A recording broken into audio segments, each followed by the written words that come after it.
really the last time you were together with people like this was college, where you could form these kind of friendships. And authors, as you mentioned earlier, we spend all our time behind this little screen or a notepad, and that's, you know, 97% of our year is spent writing like that.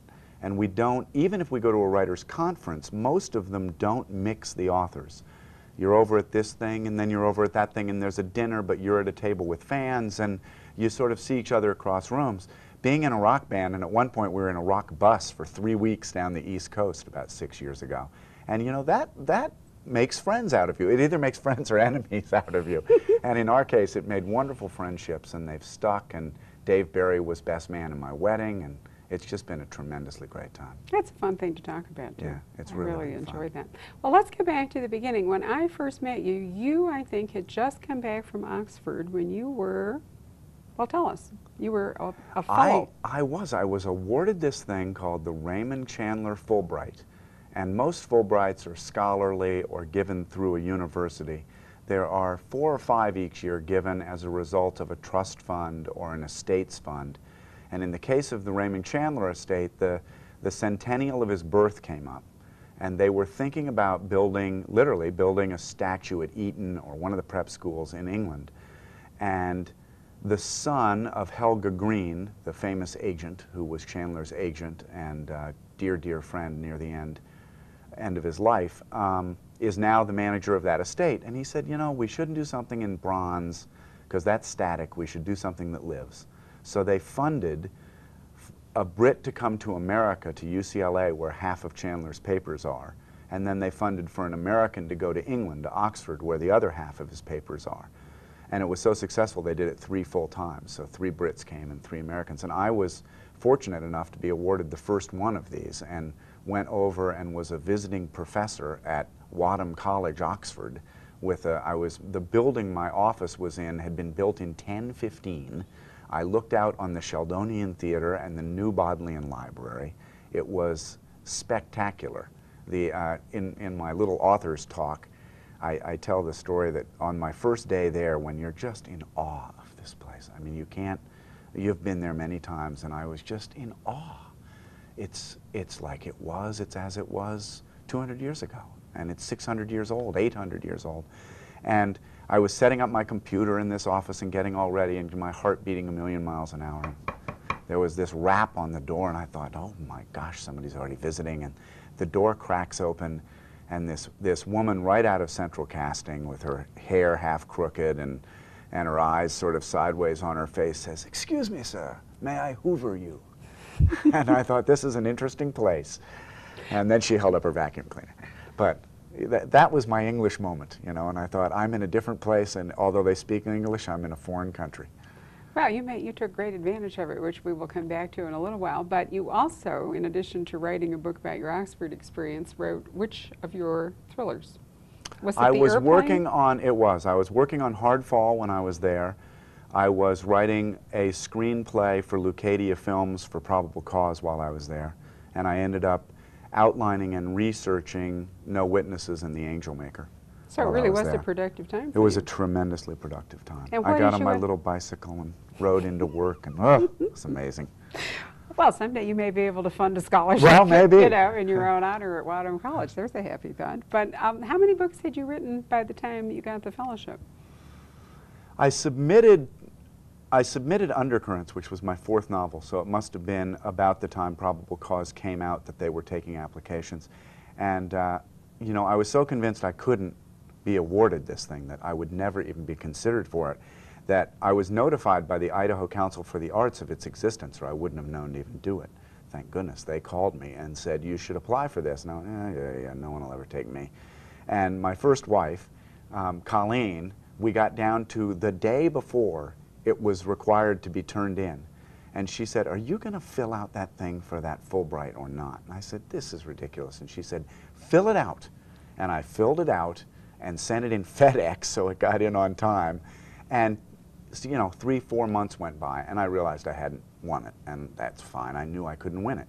And then in March, so what is that, almost 8 months later, I receive a letter that says, you're on the short list, don't pack your bags, but you're being considered. And I realized how long these things take to come to fruition.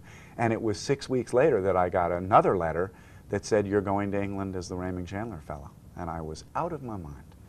What was interesting about it for me, and a little humbling, was that the following year, which was of course about 3 years later, the year following my going, I was invited to sit on the panel that voted on the next person to receive it, the next American to receive it.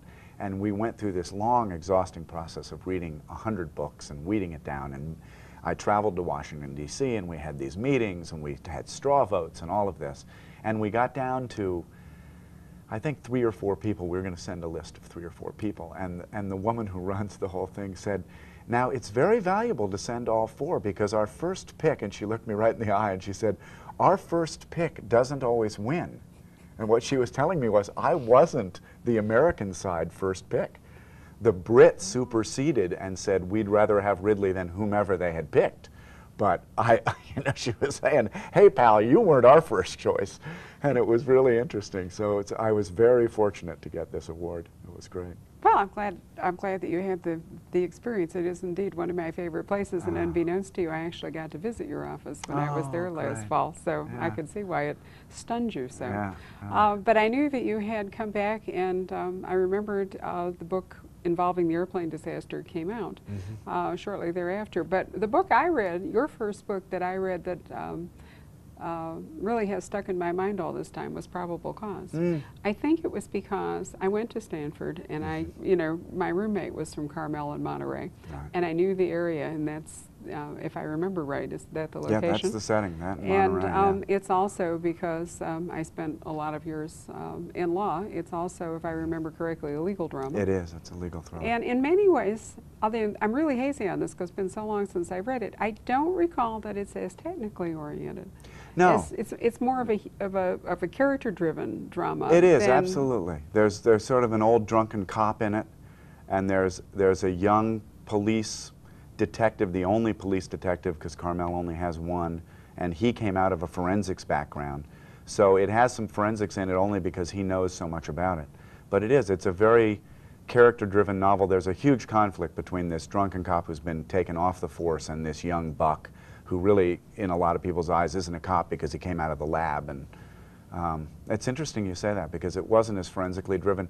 And you know, this forensics tag got tagged onto me at some point by publishers. I think they were looking for a hook to sell me. And it's an interesting thing, because some of the books, I mean, even Undercurrents, doesn't have that much. You go back and look at it, there isn't that much technical police work in it. There's a lot of beating the streets and interviewing people, which is just true of detective fiction. But it's not as if, we're peering through microscopes all the time and looking at diatoms or something. So, and that's a direction I was pushed for a few books in what is now the middle of my work. And this book, I think, The First Victim, again, starts to get away from some of that and gets more character-driven.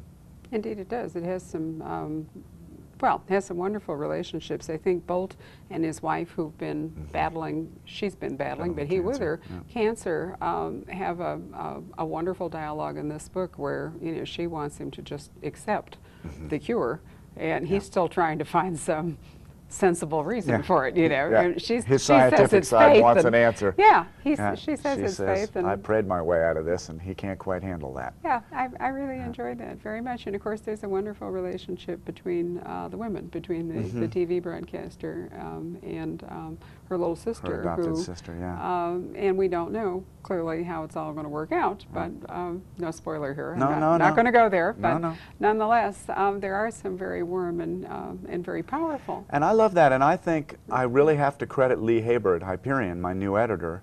I was so glad because my new editor's a woman.